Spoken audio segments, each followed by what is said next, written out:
Okay, our next interview is with Mike Tuck of Bungalow Books. We're here at the 2014 Pasadena Book Fair, sponsored by the Southern California chapter of ABAA.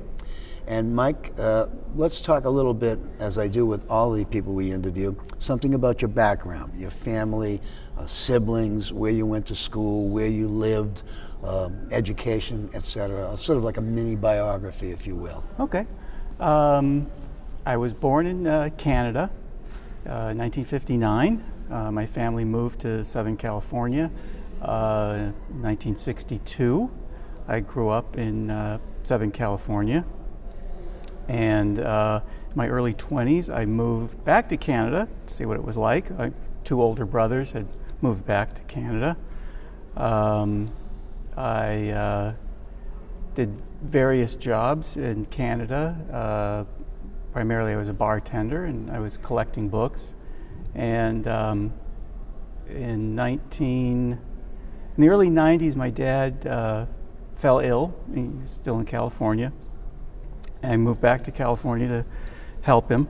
And I was looking for a bartending job at that time. I used to work in hotels, actually the Sheraton Hotel in Toronto.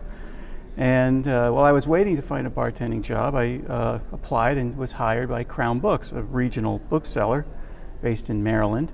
And it was like nothing I'd ever experienced. I just fell in love with bookselling. It was just it was such an enjoyable job. I thought I was just doing it as a stopgap while I found a regular bartending position. But I was working with so many people. We're so creative. It was Southern California, so you had actors working there. You had wannabe actors, screenwriters, and they were so creative and so funny. And I just had a ball, and I loved helping the customers, and I loved shelving the books and trying to find books for people. And I stayed with them for several years, and then Borders came to Southern California, and I worked for Borders for 10 years. What's that time frame now? Borders, 1994. I was hired to be one of the managers at the Westwood Borders, which was a huge, beautiful store just south of the Village. And at that time, Borders was just the greatest place to work. We all thought, those of us who consider ourselves, serious about book selling, thought that we were doing just God's work at Borders, because it was just they were wonderful stores with wonderful management, and the buying was exceptional. When we were setting up the store in Westwood, 1994, we're building it from scratch, literally, empty shelves, and they're coming in on pallets, and we're shelving one day in the fiction section, and a guy comes up to me, one of the employees, and he says, "I think you need to see this," and he showed me a copy of Bukowski's Pulp, and it was the signed limited edition. Wow. And he says, "We have 3 of these." And that was the kind of buying that Borders did at that time. Yeah. So I was with them for 10 years. And then in 2004, I worked for Vroman's bookstore here in Pasadena, the oldest, I believe, the oldest independent bookstore west of the Mississippi, still in business since 1894. And I was an inventory manager for them. But while I was still working for Borders, and that's where I met my wife, I actually interviewed her for a job at the Glendale Borders. By the time around 2000, Borders was not. It was kind of drifting from what we thought its mission was, and so my wife and I wanted to find some alternative book selling that we thought might be, good for us, and so we came to the Colorado Antiquarian bookselling seminar in 2000, where you were on the faculty. Yes. And the great John Dunning was there, one of our favorite authors. Terrific guy. He's not well right now. I know, yeah. In fact, I'm a member of the Rocky Mountain Antiquarian Booksellers Association, and we meet quarterly, and usually once a year we meet at John and Helen Dunning's house. Yeah, it's a beautiful place to meet. A nice backyard with that black fence all around it. That's right. Yeah, the lovely patio, and John has beautiful books in his living room. I'm assuming they're his personal collection, but they're just gorgeous. Yeah. So we took that seminar in 2000, And we both enjoyed it. We loved Colorado Springs. We loved trying to learn about out of print and rare books. And funny thing is, we were both still working for Borders at the time, 2 different stores.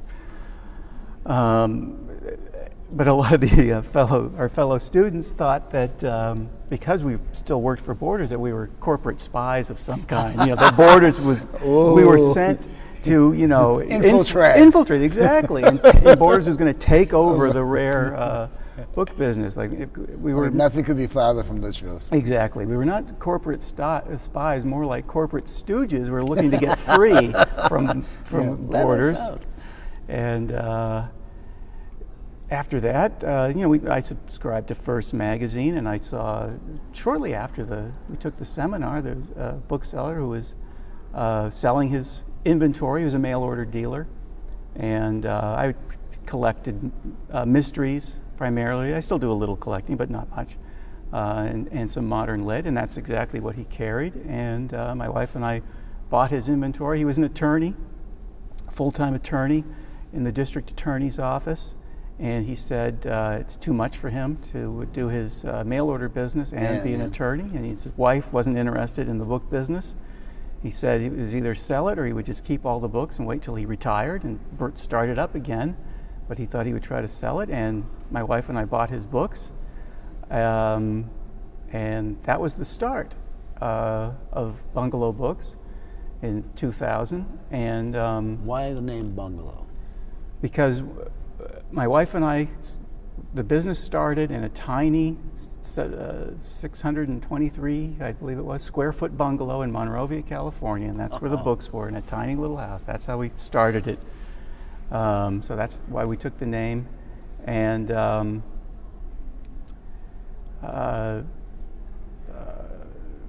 so I was doing that on the side. At 2000, I was still working for Borders. 2004 to 2008, I was at Vroman, still doing Bungalow Books, but on the side as a part-time.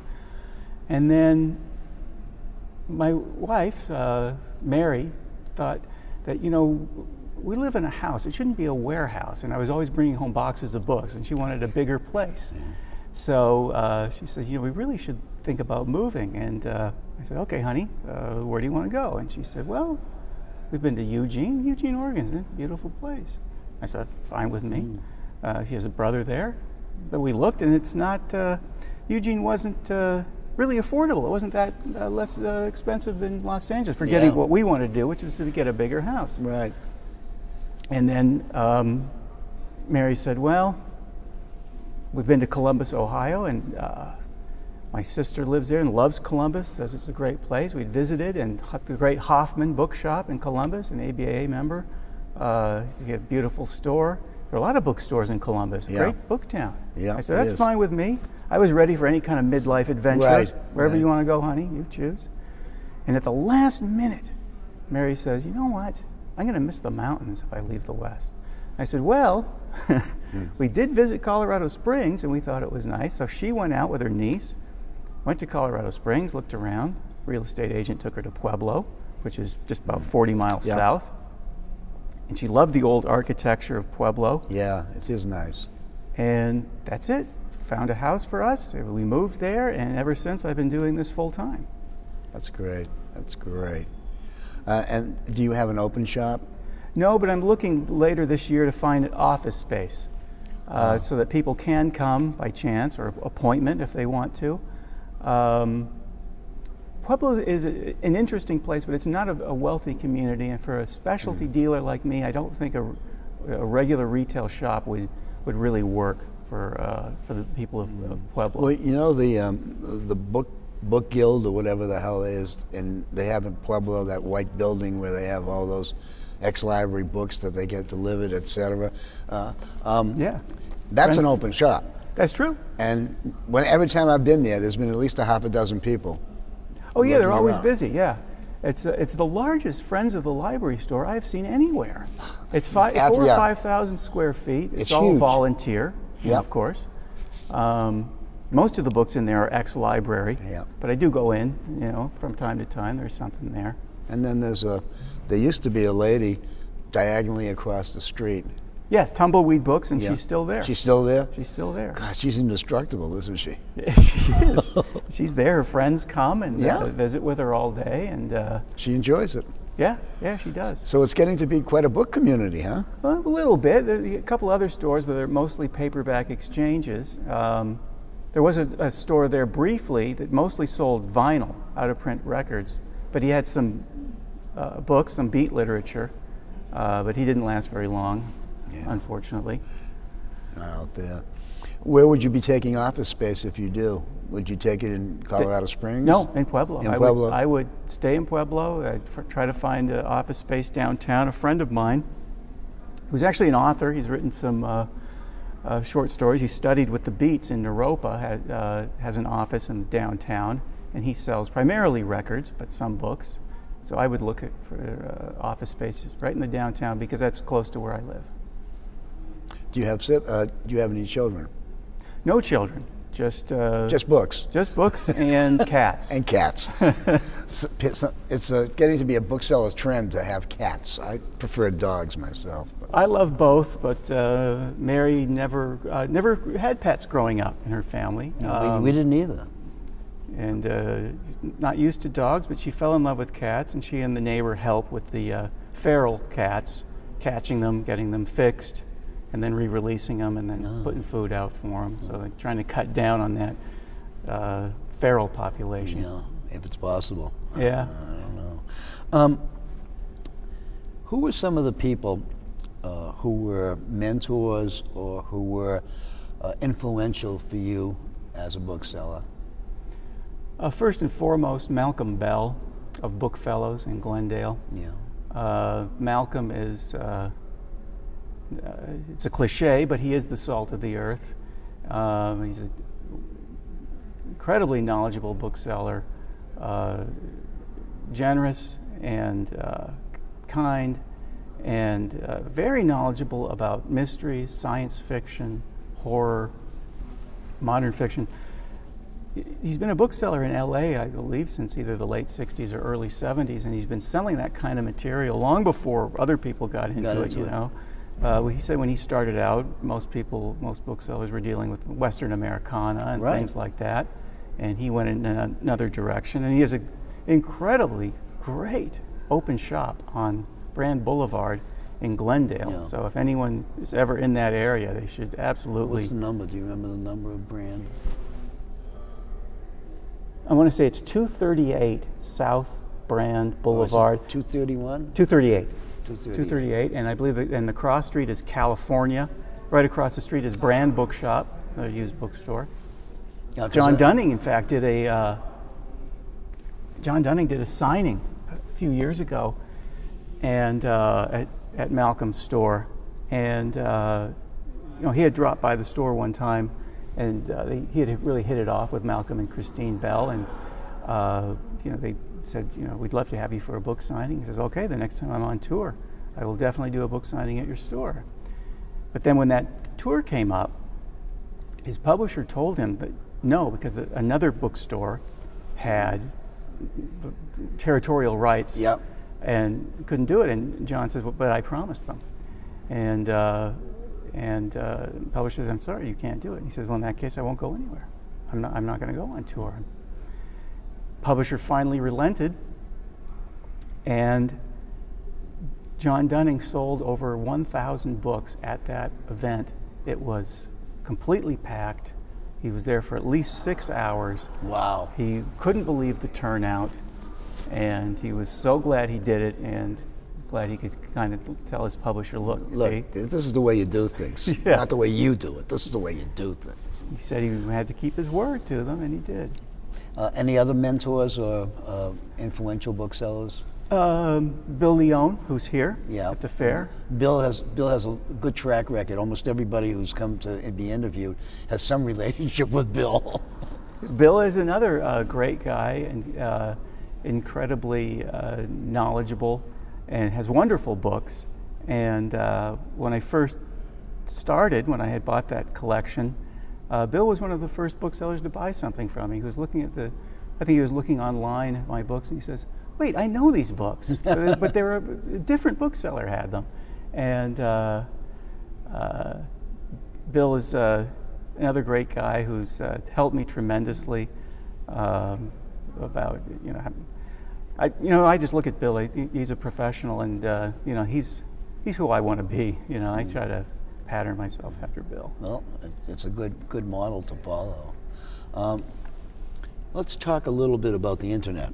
What is your presence on the internet? What services are you with? How many volumes do you have up? Entries did you have up? Yeah. I probably have a little over 8,000 books online. I have a fair amount of uncatalogued inventory. I'm actually looking to reduce that number, believe it or not. I'd rather focus on better books, have fewer of them, and get it all to fit in an office, which is my goal for this year. And I suppose I sell in the usual places: Abe, A-Libris, Biblio. I have my own website, Amazon. Of course, I think most booksellers will tell you it's tough. It's tough, online sales. Yeah. It's not like it once was. Oh, no. Back in the late 80s, early 90s, when there were not that many booksellers online. That's right. And we were getting 4 and 5 orders a day. Now we get 4 and 5 orders a month. Mm-hmm. Yeah. And it's huge to think about it in those terms. It's just, I don't know what we have to look forward to, but I think that's why I'm hearing encouraging things about people who have open shops. Strangely enough, I don't think the internet is killing them off, and I think, in fact, a friend of mine, Gary Wilkie, recently relocated from Albuquerque to Portland, and he's opened a bookshop called Anthology Books on Hawthorne, and it's only been there a few weeks, but he's really encouraged by the reception he's gotten. My friend Tom Rogers at Book Alley here in Pasadena has a bookshop, open shop that's very busy. And that's why I want at least to try office space if I don't go the route of a retail shop. I think there's room now because there's fewer shops and people actually want to see books. They want to come in, they want to hold them, and also because there's some booksellers online, and I hear this all the time, who are disappointing customers, to put it mildly. Yeah. With their description of the books. Or lack of description. Lack of description, exactly, or the way they're packaged. I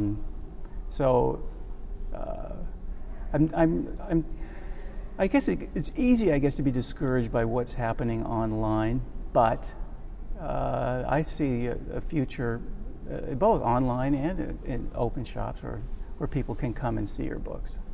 Do you think that's more important than being a mail order? Do you think having an open bookshop is more important than being a mail order bookseller? Well, I've never had an open shop. I've worked in open shops, but it's never been my own. Is it more important? I mean, think about having an open shop and having people being able to bring books into you. As a rule, they're not going to bring books into a post office box or an internet site. But if you've got an open shop, like Mary has in Colorado Springs, people bring stuff in. Oh, that's right. Yeah, and like Don and Sue Gallagher. Yeah, they have a great store. Yeah, that's I would think one of the biggest pluses about having an open shop is the easier opportunities to buy inventory. Right.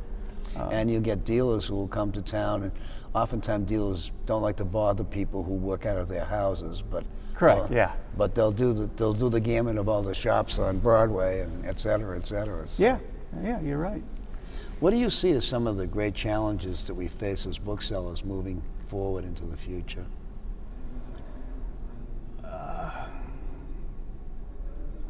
Finding people who still want to buy books and collect books. I think there's still a place for people who want to read on a Kindle. Sure.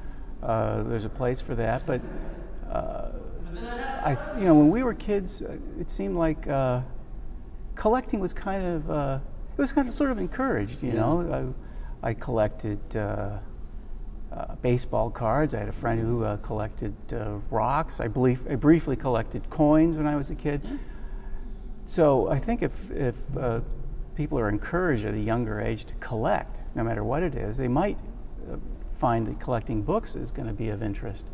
That I think is the challenge, is to get people interested in actually collecting them and enjoying a physical book and what it can offer. Really important. When I see some of these reprints where the maps are blurred and the portraits look like they come off a photocopy machine, it's just, how can you consider that to be a book? To me, it's a reproduction of what a book's supposed to be. Yeah. There's something about holding a book in your hand that can't be replaced, in my opinion. That's right. And also smelling a book. I had that's true. Smelling. A woman come into my booth yesterday, and it was a leather-bound book, and she bent down and took a big whiff, and I said, yeah, everyone should do that to their books, you know? Yeah, smell my books, please. If a young bookseller comes to you and says, Mike, what do you think the most important thing for me to know or be capable of if I want to start in the book business?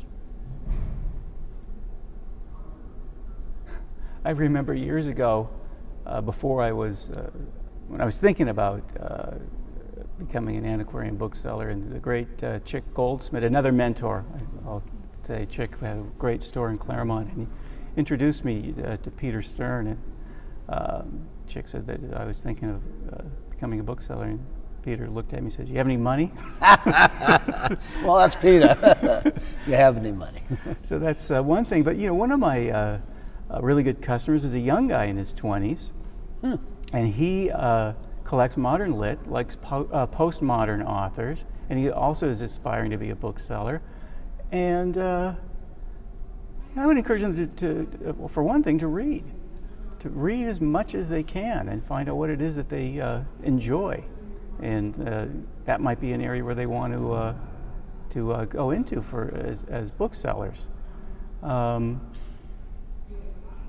would also encourage them to, if they have a good customer, cater their customers. This is a service business. It is, yeah. So when you're thinking about buying a book, think about who your customer is for that book. Or, do I like this book no matter what? I'm Yeah. going to buy it. I'll take my chances. That's true.